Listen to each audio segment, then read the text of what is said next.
Everybody, and welcome to a really good discussion about one of the most important issues impacting the American people, especially younger Americans. And we're talking about the crisis of student debt. We're talking about over 45 million Americans struggling with student debt at a total of $1.7 trillion. Um, we live in a society which gets its priorities kind of backwards, and it ends up costing us a whole lot as a result. I'm thinking now, for example, about our childcare and pre-K system, in which we have millions of working class families unable to afford decent quality childcare, workers in the childcare area underpaid, people can't afford pre-K, and the result is that millions of working class, low-income kids go to school not prepared the way they should be. They don't do well in school. Some of them drop out of school, and that causes all kinds of problems because we don't invest in early childhood education. I'm thinking about healthcare. We spend more money per person on healthcare by far than any other country on earth, and yet we got over 80 million people uninsured or underinsured. We got 60,000 people dying each and every year because they can't get to a doctor when they need to. We got people going deeply into medical debt, facing bankruptcy as a result. And at the end of the day, we don't do what we should be doing in providing quality care to our people, which costs us very dearly on the other end. And that is basically the same issue we're talking about now, tonight, in terms of higher education and student debt. Who denies, anybody out there deny that in the world today, the United States of America needs to have the best educated workforce in the entire world within a global economy? Anybody doubt that? I don't think so. And yet, what the reality is today with the skyrocketing cost of higher education is we got hundreds of thousands of bright, young people who want to get a higher education, cannot afford to go to school. And then we got many other people who do go to school, they go deeply into debt, and for a variety of reasons, they end up dropping out of school and they're stuck with this debt. And then you got other people who do graduate, or maybe they go to graduate school, who can end up with hundreds and hundreds of thousands of dollars in debt, which impacts their lives, their families' lives, maybe for decades. So I have talked to a lot of young people who say, you know what? My wife and I wanted to have kids. We can't have kids. We wanted to buy our own home. Can't buy our own home because of student debt. And we wanted to buy a car. We wanted to do this. We wanted to do that. But we're stuck with this huge amount of student debt. Now, why are they stuck with the student debt? What did they do to get this punishment? Did they blow their money on gambling, on drugs? What did they do? They went to get a higher education, not exactly a crime, something which their parents and all of us said, do it. You want to do well in this world, you got to go out and get yourself a good education. And for many of them, as a result of doing what they were told to do, they find themselves very, very deeply in debt. Now, my own view is, and we can talk about this later as well, that it is totally absurd that we still regard higher education now in 2022 the same way we did 100 years ago. 100 years ago, what folks were saying, it's important for all kids, working class young people, lower income kids, to be able to get an education at least through college, at least through high school, K to 12. Well, you know what? The world has changed. And what was adequate 50 years ago in terms of education, K through 12, no longer is adequate. And it seems to me, and I think it seems to most Americans, that we have to recognize that when we talk about public education, we have to make that through college as well. And again, this is not a radical idea. You go all over the world. You go to Finland, Norway, Sweden, Denmark, Germany. You know how much it costs to go to college, folks? Zero. We're going to speak to a young woman in a moment who is in medical school. You know how much it costs to go to medical school in those countries? Zero. They don't want their doctors coming out, you know, $200,000, $300,000, $400,000 in debt, which impacts the kind of medical work that they do because they got to make a whole lot of money to repay that debt. They want to use doctors where they need them, not where they have to go to repay their debt. So this is a big, big issue. My own view, as I've been saying for years, is I think it is appropriate at a time when so many of our younger generation are struggling that we should cancel all student debt. That is my own view. I think we've got to move to making public colleges and universities tuition free. And by the way, on that note, some of you may have noticed that just last week, the government of New Mexico has made their public colleges and universities tuition free. I congratulate them. I hope that other states will be following them. Over the last couple of years, we've seen a number of states and cities move toward making community colleges tuition free, which is also a step in the right direction. All right, enough from me. Let me now introduce our panelists. We're going to hear from Dr. Becca Merifox, who is right here in Burlington, Vermont, at the University of Vermont Medical Center. She's a resident there. We're going to hear from Astra Taylor, who is the co-founder of the Debt Collective. We're going to hear from Jalil Mustafa Bishop, an assistant professor of education at Villanova. We're going to hear from Melissa Byrne, who is the founder of We, the 45 Million. So let us begin with Dr. Becca Merifox, who is a resident right here in Burlington, Vermont, at the University of Vermont Medical Center. Becca, thanks so much for being with us. Thank you so much for having me here, Senator Sanders. I really appreciate the chance to talk about this.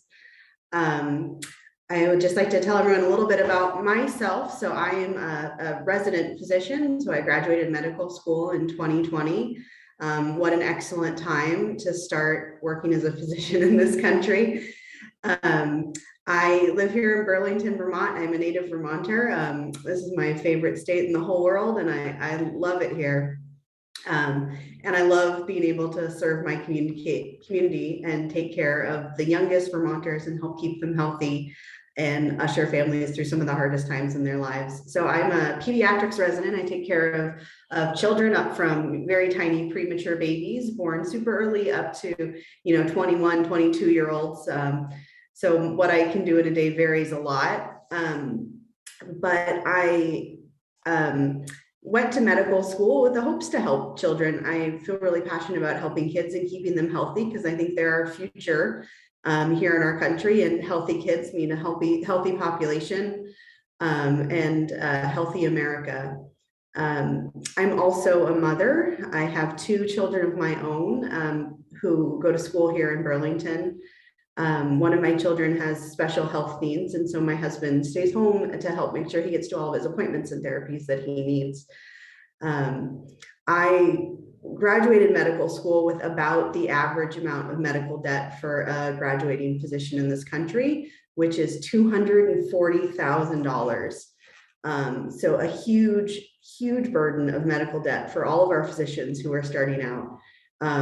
Over 2/3 of physicians graduate with some medical debt, and as I said, 240,000 is the average amount right now. And that loans issued for graduate medical education are issued at a rate of 7.8%.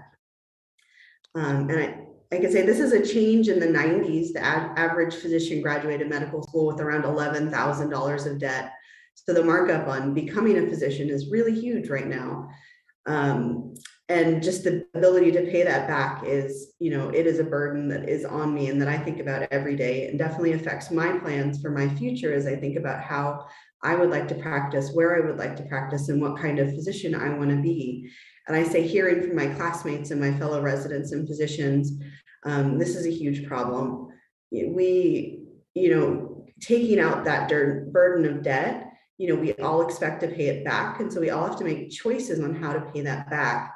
I think it's an unfortunate fact of our society that primary care doctors, the ones who do work the hardest in our country, who do the most to keep people healthy, are reimbursed at the lowest rate. So many brilliant, wonderful physicians choose not to go into primary care and take care of people because they just simply can't pay back their debt. I would also say it's a huge diversity and equity and inclusion issue if the cost to go to medical school is hundreds of thousands of dollars. It limits who can go to medical school, who can be our physicians, who can take care of these people in our country who are sick, who need help, who need care. And we want a diverse physician workforce. We want all kinds of people because we know that you get better medical care if you are relatable and if you have the same background as the people you're taking care of. And I think it's very unfortunate. I think how we take care of our youngest and how we take care of our oldest members of society says a lot about the society we live in. And I just don't think we're doing a very good job right now. If I could just add, Dr. Marifox, you are a resident right now. That's correct. My impression is, people may not know this, residents do not make a whole lot of money. Is that right? That's absolutely correct. I make well below the living wage of what would be expected for a family of 4 here in Burlington, Vermont. So I think a lot of folks don't know this, but residents are, you correct me if I'm wrong, working 60, 70, 80 hours a week and often are making $60,000, $65,000 a year. Is that roughly right? That's absolutely correct. And this is usually with 8 to 10 years of education before we even get to the point where we start earning a salary, with an additional 3 to 7 years of training on top of that. So, you know, almost 2 decades for some people to reach their full potential as a physician. Okay. Doctor, thank you very much. Let's go to Astra Taylor. Astra is the co-founder of the Debt Collective. She's an author, she's a filmmaker, and she is one of the leading advocates in the country behind student loan debt cancellation. Astra, thanks so much for being with us. Thank you, Senator Sanders, for having us. And, thank you for your leadership on this issue and also so many other important issues. I have been organizing for student debt cancellation for over a decade with the Debt Collective, which is the country's first union for debtors. And our group has its origins in Occupy Wall Street. And that's actually where the demand for full student debt cancellation actually first rang out. And actually it was in 2012, and we were protesting one T-Day, the day student debt surpassed 1 trillion. And now we're racing towards 2 trillion. And at the time, the media scoffed. They said we were naive, it would never happen. But here we are, and we are on the, we've built this powerful movement, and we're on the brink of pushing President Biden to keep his promise to cancel student loan debt, which he can do by signing an executive order. So we think the president needs to pick up his pen and cancel student loan debt because it is crushing 45 million people and their families, as we've heard here. I mean, it is an anchor that drags people down, and it siphons wealth from the communities that need it most. This is a problem that impacts working people of all races, all backgrounds across this country. I see it every day. Even after years, sometimes decades of regular payments, Debt Collective members, like so many others, often wind up owing more than they initially borrowed. And this is especially true for Black and Brown borrowers, and for Black women in particular. Many of our members, they owe $20,000, $30,000, $50,000, $200,000, sometimes $600,000 for their education. And this is why, like the senator said, they've given up on the idea of ever owning a home or saving for retirement. And this is why we are with Senator Sanders. Every penny of debt has to be canceled, not $50,000 and definitely not $10,000. And I just want to underscore that this is not a radical demand. We're simply asking for something similar to what previous generations enjoyed. In the 1960s, college was often free or close to it, and student debt as a result was basically non-existent. And even as late as the 90s, and Dr. Marifox got into this, student debt was so trivial, the government didn't even keep tabs on it. So this is a recent crisis, and so it's one we can solve. And the thing is, our society pretends that debt is an individual choice. But when minimum wage is stuck at $7.25 an hour, people have no choice but to borrow. In this sense, working people are robbed twice. They're robbed by the bosses who pay them pay them less than they need to live. And then they're robbed by lenders who profit when they inevitably have to borrow to buy groceries, to pay rent, to see a doctor, or to go to school. So the problem is not that we live beyond our means, but that we are denied the means to live. And Americans know this. The vast majority of likely voters of all political persuasions, even a good number of Republicans, support some degree of student debt cancellation. So no wonder powerful private interests find this movement so threatening. There's growing attacks from right-wing pundits who often work for conservative think tanks, and they're bankrolled by student loan industry money or Koch brother money. They're on the attack, and they're spreading this lie that student debt cancellation is regressive. That's the word, that it benefits the rich. But as people joke on Twitter, jokes are often true. If student debt cancellation actually benefited the rich, it would probably have happened by now. The truth is, in reality, rich people don't borrow to go to college. It's that easy. They pay for it, or their parents. This is why student debt cancellation should not be means tested. And there shouldn't be added, administrative hoops and hurdles, because that risks turning what is really an astonishingly popular policy into a bureaucratic fiasco. So I just want to debunk two other misconceptions really quick. Student debtors, I appreciate the attention to young people, but student debtors aren't all young. The fastest growing group of student debtors are seniors. They have to go back to school, right, to stay employed in a precarious job market, or they take out Parent Plus loans for their kids or their grandkids. And 100,000 plus, 150,000 of these folks are having their Social Security garnished. Also, student debtors are not all white collar elites. 40% of student debtors, they couldn't finish school, so they have debt without the benefit of a diploma. Lots of research shows that student debt deepens racial, gender, and economic inequality, but it's also a form of social control. It limits freedom. So remember when I said college used to be free? Ronald Reagan helped change that. When he was the governor of California, he was not happy that students were protesting for civil rights. They were protesting for free speech. And he pushed the state university system to start charging tuition for the first time. And so students would, and this is a quote, think twice about whether they wanted to pay to carry a picket sign. And I just want to say, we do not have to live in Ronald Reagan's world. Canceling student debt is good for everyone. And this is where I just want to tell my personal story. In the wake of 2008, I was struggling to pay my student loans like so many others, and I defaulted, and I suffered those consequences. But then my situation changed, and I was able to pay them off in full. At the Debt Collective, we often hear from folks who say, well, I paid my debt, so you should pay yours. And my view is, I paid my debt, and you shouldn't have to pay yours. Social progress means that other people in future generations don't have to suffer a wrong just because I suffered it. I fight for student loan cancellation because I recognize it would benefit our entire society, that it won't cost taxpayers anything. We'll all be richer as a result. It'll boost the economy. It'll narrow the racial wealth gap. It will make us freer, which is important. And we need doctors like Dr. Marifax. We need lawyers and social workers and teachers and nurses and bus drivers, all sorts of important people to get free of their debt so they can continue to work for the common good. So this is why we need Joe Biden to pick up that pen, sign this executive order. As was mentioned, the White House a week ago extended the payment pause for the 7th time, and this is welcome news, but they only did it because debtors got organized and made their voices heard. We took to the streets, we threatened a debt strike, which people can still join at bit.ly/student debt strike.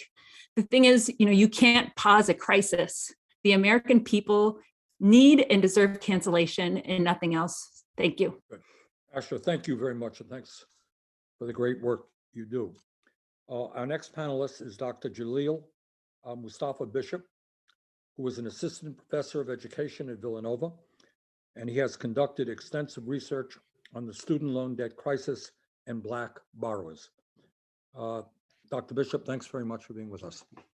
Thank you, Senator Sanders, for having me here today.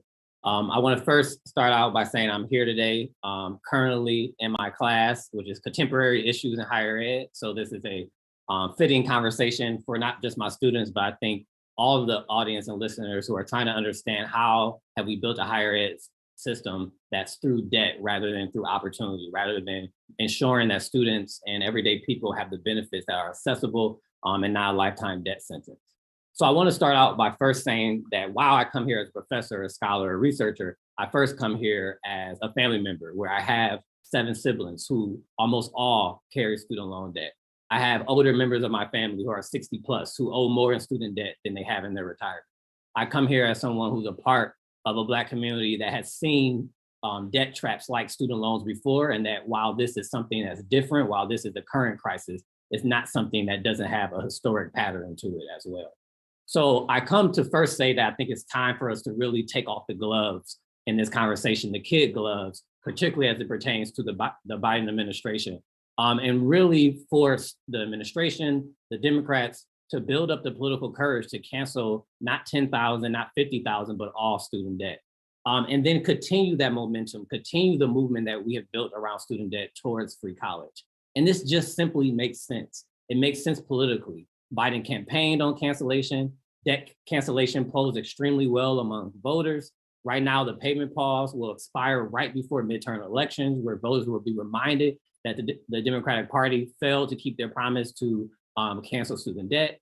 Economically, it makes sense. People often ask the question, why should my tax dollars be wasted on canceling someone else's debt? And I often respond to them that right now, your tax dollars are being wasted by having a debt-financed higher ed system.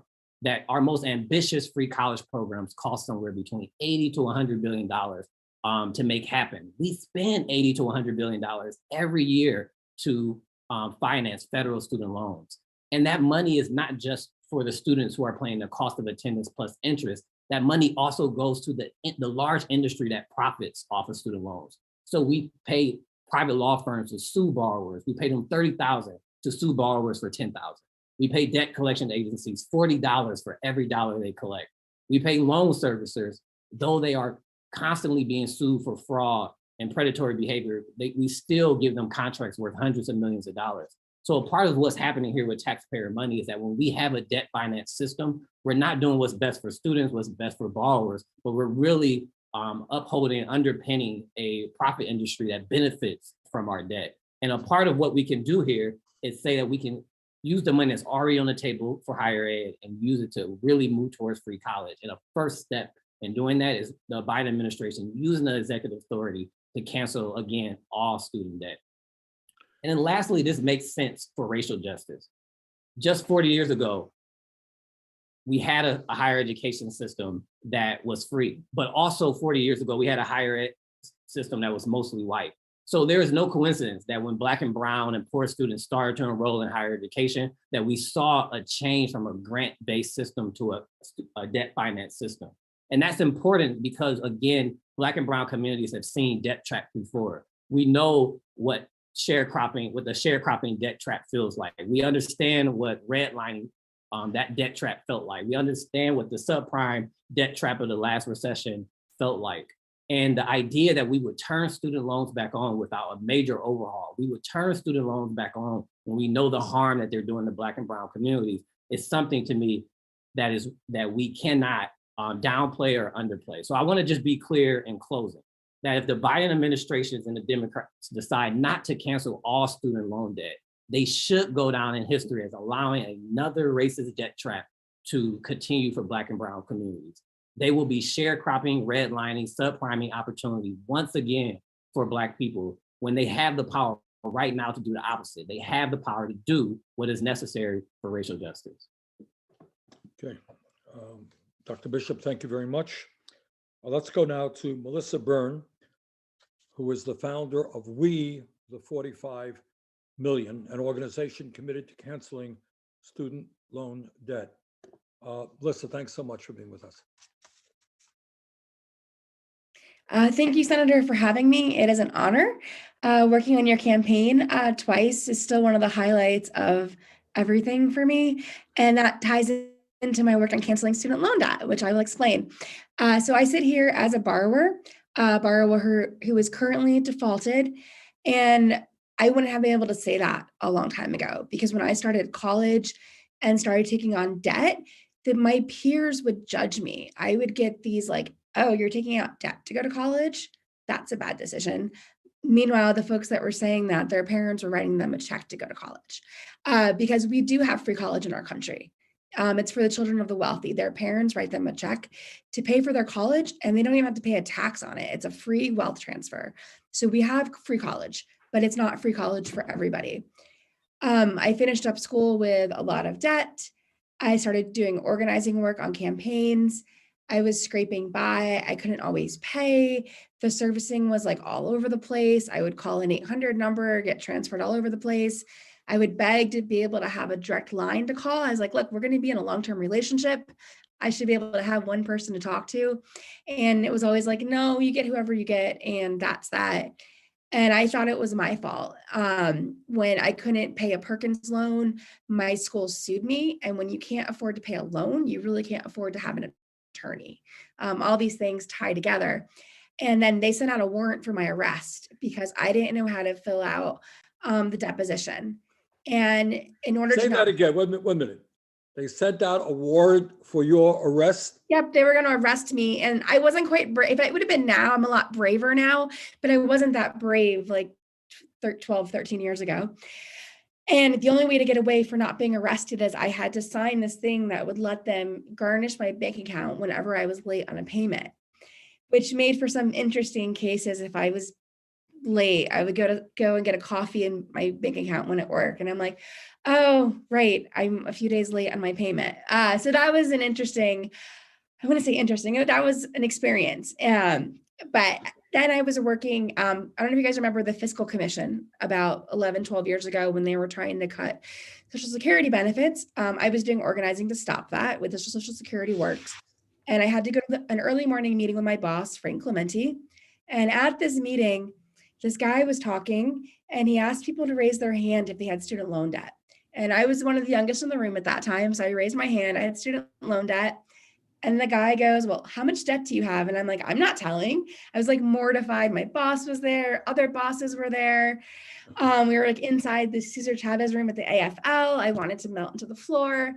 And then this guy goes, without missing a beat, he's like, as long as you're ashamed of your debt, the banks have all the power. And he repeated himself. And it was the first time in my life I was told my debt wasn't my fault. It wasn't my failing that I had student loan debt, that it was structural. He asked me again how much debt I had. I said half the amount because, shame is, it's hard to get over shame. That guy was the Reverend Jesse Jackson. He is a really good organizer. And I left that meeting knowing that my mission was to make college free and get rid of student loan debt. I went up against a lot of walls. People don't want to write checks to make people's lives better and to do campaigns that challenge power. So I would organize, I would do my other jobs, and in my spare time, start talking about this, organizing people, letting people know that we can actually change the system. Then Occupy happened. And then other people like Astra and all of this stuff was happening about canceling student loan debt. And it's like a spark started going. And then I was working for this woman in Philadelphia, Helen Gim, who was running for city council, helping run her first race. And on election day, I got this email in my inbox asking me to tell my student debt story. And that was from this guy from Vermont running for president. And when I got that email, it clicked in my head that the mass movement that Senator Sanders was building would be the most efficient and effective way to build power, not just for canceling student loan debt, not just for free college, but for all of the issues. Because it's not enough for me to cancel student loan debt and be a part of that movement. We have to make things better for everybody across the issue areas, because it's all interconnected together. So that's how I ended up working on the campaign, because that was the best way I could move forward free college and canceling student loan debt. It could be scrubbing toilets on the campaign. It didn't matter what the job was. It was being a part of that. So I did that. And then in between Bernie and Bernie, I like to call my life that little bookends, did a lot of direct action organizing, honing the craft that I learned. I was on digital for Bernie, but then Advance, and Advance was this like workshop and how to do everything perfectly with visuals and art and culture and music, and worked on your campaign again in California, where we got to push a lot more on canceling student loan debt, which set me up to be able to finally lead my own organization. Where right now we're doing these monthly actions at the White House where we bring together a brass band, and the majority of the musicians in the brass band have student loan debt. And we go to the entrance of the White House where staff go in. from 8 a.m. to 10 a.m. to cheer them up because, you know, their lives are really hard at the White House right now. They have a hard job. And we want them to be happy about canceling student loan debt. So then we get people with cute signs, good visuals, and making it really positive because we want to win an executive order. And only one person in the world can sign that executive order, and that is President Joe Biden.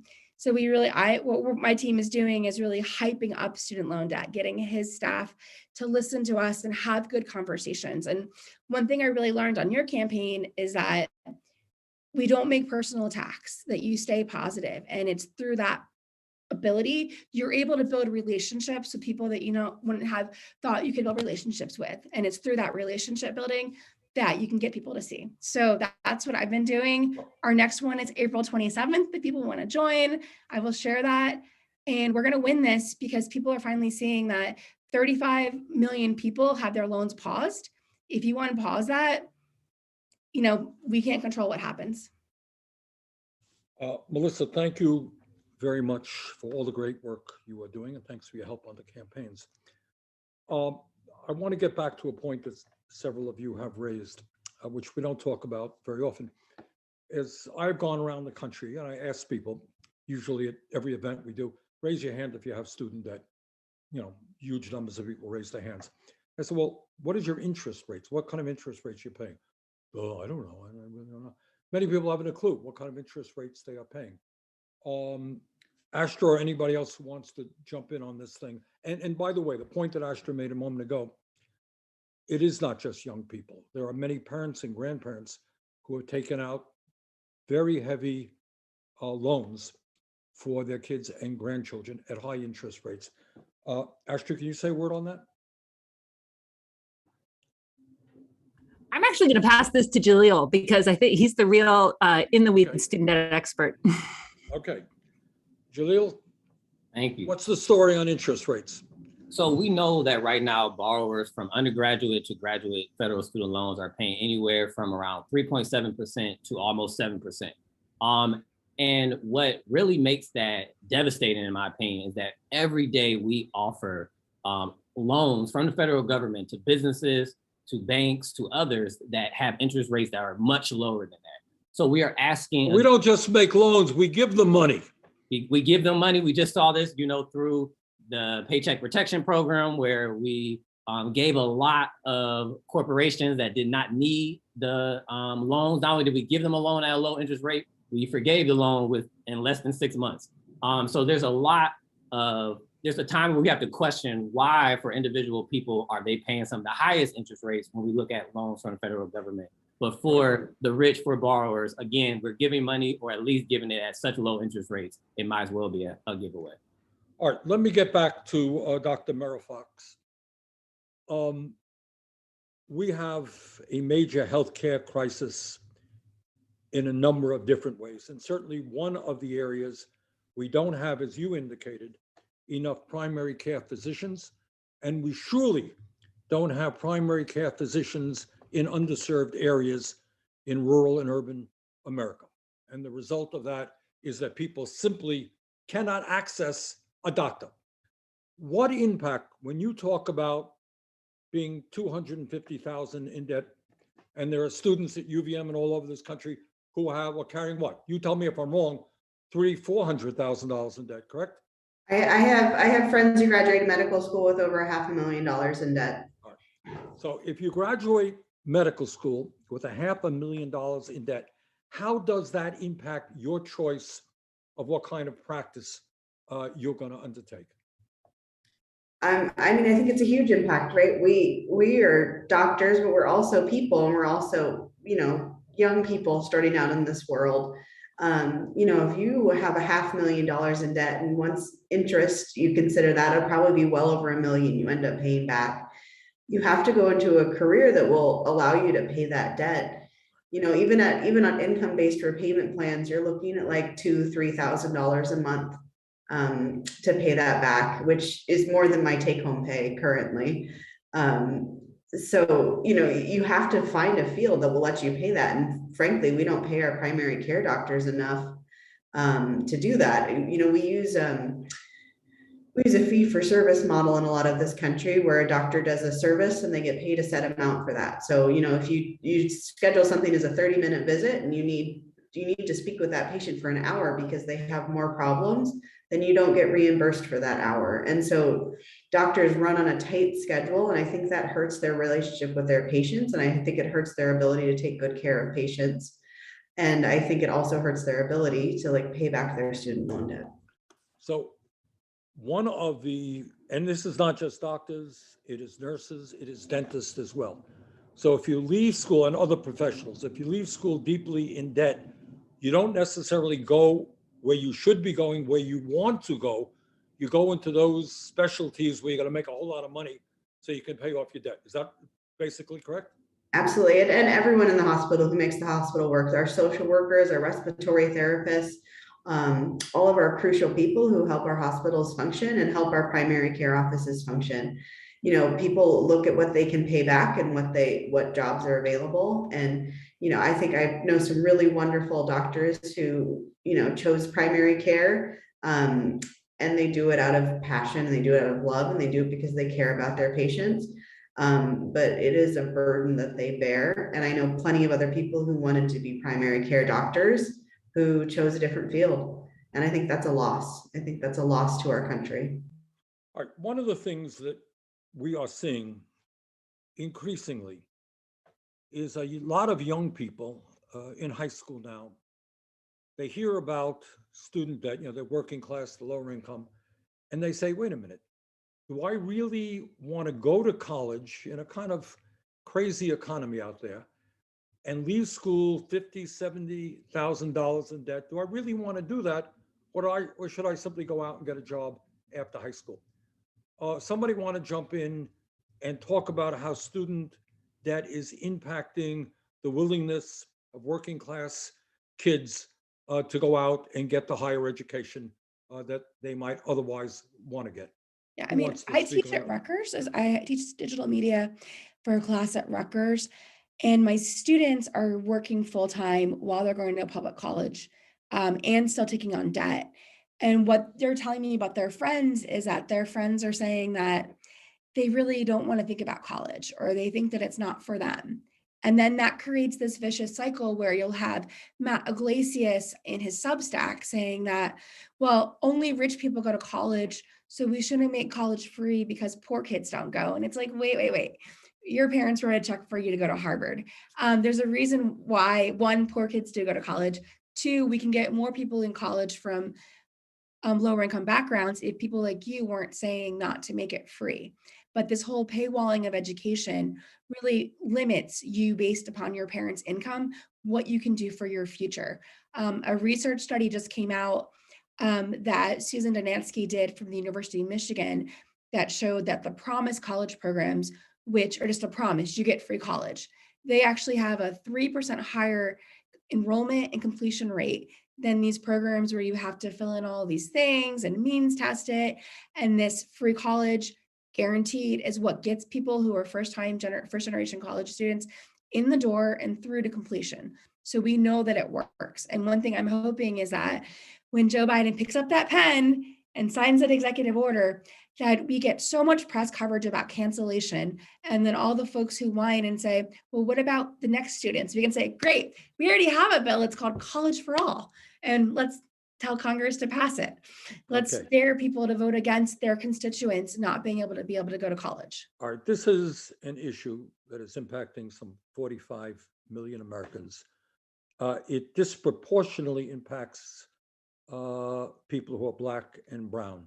Dr. Bishop, why is that?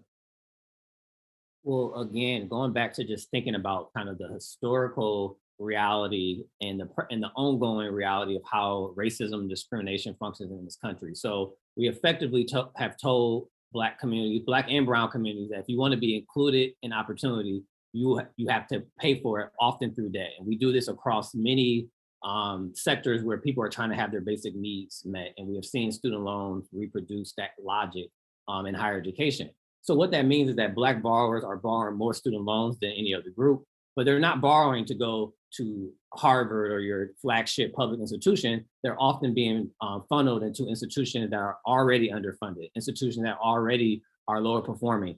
That if you are Black, if you live in a majority Black zip code, you are 110% more likely to have a for-profit institution in your zip code. And those are some of the more predatory, expensive, and low-performing institutions. So there's a way that student loans reproduce and map on to a higher ed system that's already stratified in a US society that's already reproducing and continuing a lot of patterns of racism. And on top of all of that, one of the tragedies is that a lot of not just Black and brown, but a lot of young people never even, they go into deep into debt and they don't even get the college degree. Is that correct? Absolutely. And I think a big piece of that is that it's not, and this is why free college is so important. So that while we are fighting for debt cancellation, we have to also think about free college so that students of color, low-income students can have options and that they can be able to dodge or have alternatives beyond some of our more predatory institutions that disproportionately target, we know from advertising, from marketing, from where they locate their institutions, they make sure that they're in Black and brown communities because they're taking advantage of the reality that traditional higher ed in US society has continuously excluded and marginalized those communities. And they're taking advantage of that economic anxiety that those communities are experiencing. Astra, let me ask you this. If Biden does the right thing, or we can pass legislation to do the right thing, and we cancel all student debt, what impact does that have on America? What does it mean? Yeah. I mean, the thing is, obviously the president's legislative agenda, has been thwarted.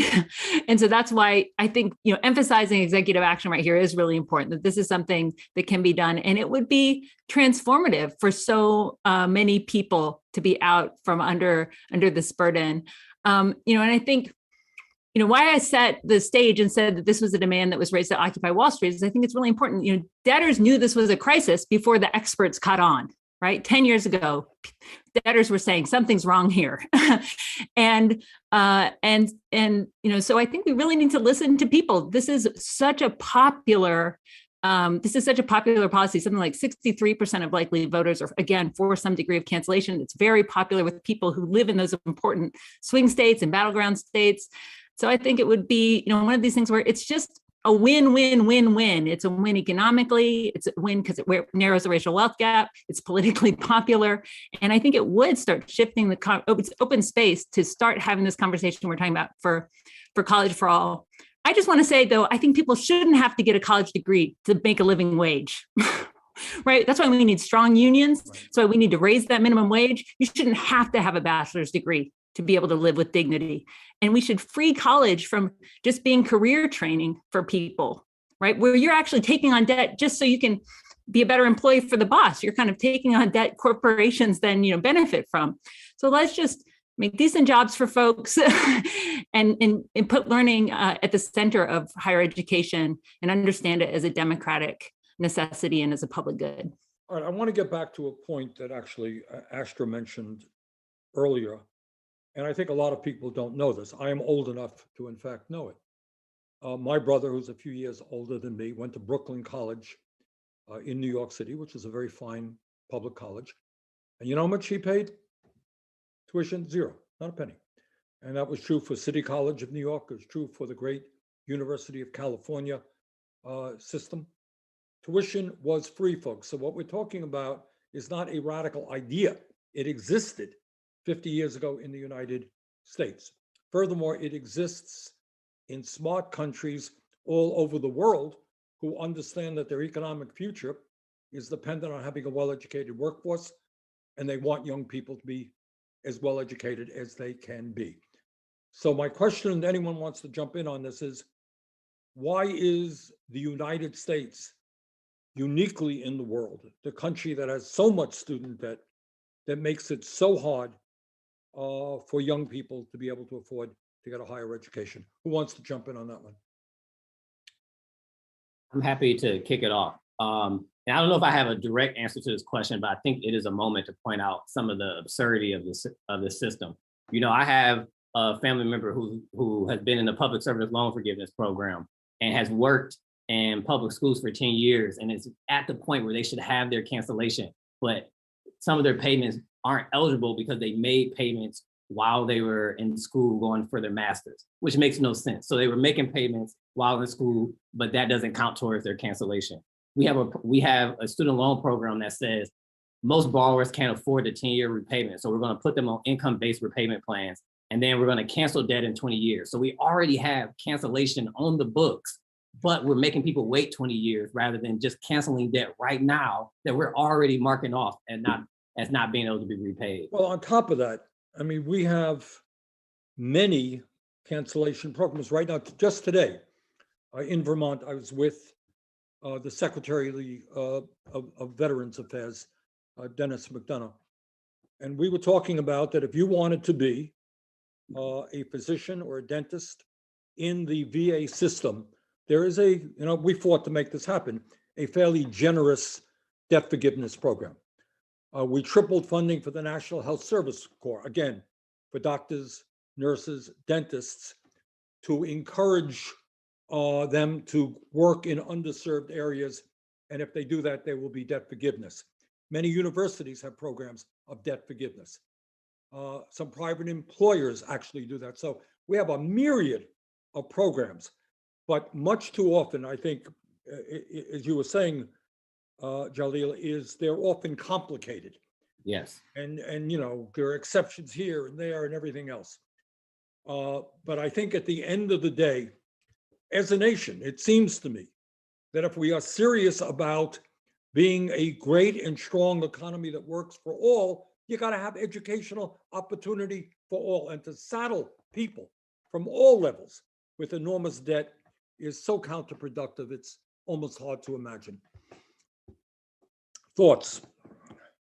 Yeah, definitely agree with all of that. And I think part of having this myriad of policies around this is that there's this idea that you have to be deserving to have justice for yourself, and that you have to jump through a lot of hoops as opposed to just having this right to be able to have a good life if you just existing.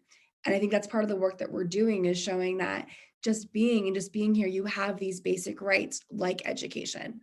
And for public service, like, why don't we have it where we just pay public service workers what they deserve, pay them good wages, as opposed to being like, well, work a really low wage and then you might get your debt canceled in 10 years. Because at the end of the day, like, rich kids aren't told that you have to do X job in order to be able to like get out of a debt.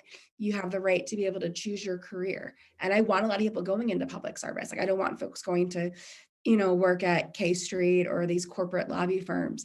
And if they don't have the debt, then more will have the freedom to do public service work. Imagine dentists knowing that they can do care that matters, as opposed to joining the ADA and fighting efforts to expand dental care into Medicare coverage. So you have all of these extra order impacts by getting both the education side right and the cancellation right. I want to jump up on a point, and Melissa mentioned it a while ago, but somebody else can jump in on this. Melissa, you were talking personally, and for people, about the kind of shame, I think was the word you used, embarrassment, guilt for having being saddled with so much debt.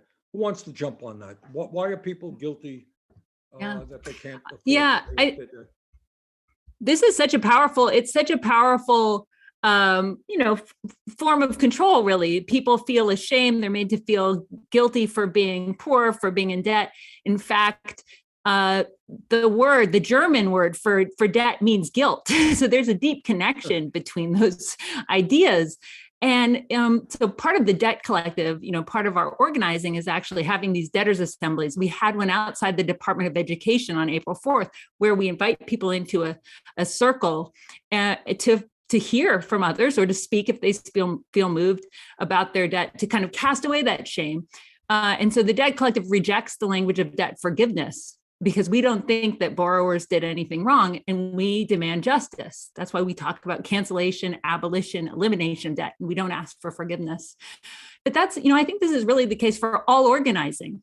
All kinds of organizing, labor organizing, community organizing, racial justice organizing. We have to overcome the shame and start building solidarity. And so when everyone here is talking about these programs that, this kind of debtor gets relief and this kind of debtor gets relief, it divides and conquers. And so I think in this moment, when we're so close to winning cancellation, and we know that it's on the table. The White House press secretary has said as much. We know that the White House is considering using executive authority to cancel student debt. This is a moment to build solidarity and to not start dividing people into worthy and unworthy, undeserving and deserving, and to see that, we really are in this together. We really will be better off if people are freed from these debts. I think we in this country also have an unfortunate habit of attributing poverty as a moral failing, that if you are not able to work yourself out of poverty, there is something wrong with you and how you are, or how you act, or you're not good enough, or not moral enough, or not ethical enough, or not something enough to work your way out of poverty. But I think we all know that like poverty is a trap. Poverty has been designed from the top down to be a trap. And is inescapable. You can't pull yourself up by your bootstraps if your bootstraps just don't exist. And to tell people that they're failing at that when they're designed to fail, is just, a moral wrong that we commit against people every day. Okay, we're kind of coming to the end of our time. What did we not discuss that people should know? What did we not go over? Well, I always want to say debtors have power. This is the message, I think, and that's again why I began with Occupy Wall Street. This is a demand that emerged from the grassroots. Debtors and their allies, including wonderful allies like you, Senator Sanders, making something that seemed really fringe into a mainstream issue because it makes sense to working people, because it would make, millions of lives better. And so, this is a story about people banding together, finding their voice, exercising their power. And that's what we need to do on all of the issues, that are facing folks today. So I invite people to join the Debt Collective and continue the fight for student debt cancellation, for free college, for medical debt cancellation, for Medicare for all. We're going to keep going and keep building. Okay. And other thoughts? If folks are watching right now, tweet right now at Joe Biden and ask him to pick up his pen and sign the EO. Text your group chat of friends and be like, I was just on this. I just listened to all these folks talk about canceling student loan debt. I need you to join the fight. Just constantly organize, insert it into every conversation. And that's how we help grow this movement. Well, I think what we all know from history is the only way that real change ever takes place is when millions of people stand up and fight back. And I think we are seeing that. We're seeing that in the fight to make public colleges and universities tuition free and to cancel all student debt. And I want to congratulate all of you for accelerating that progress. You're making it happen. And I think, as the struggle continues, it strikes me that we have to change public consciousness in the sense that people have got to know that as human beings, especially in the richest country in the history of the world, you know what? Getting a good quality education without going into debt is not a radical idea. It is what every American should expect. Just as they should expect good quality health care as a human right. Just as they should know that their kids can get excellent pre-K and childcare as a human right. That's the struggle we're fighting against those who want to embarrass us, humiliate us, make us feel ashamed that we don't have a lot of money. And that's part of the overall struggle. But getting this horrific level of debt off the backs of tens of millions of Americans will be a huge step forward for this country. So I just want to thank all of you, and I know the many others who are watching, who are working on this issue. Let's go forward. Let's demand that Biden do the right thing, cancel all student debt in this country. So thank you all very much. And panelists, thank you so much for being with us tonight. See you soon.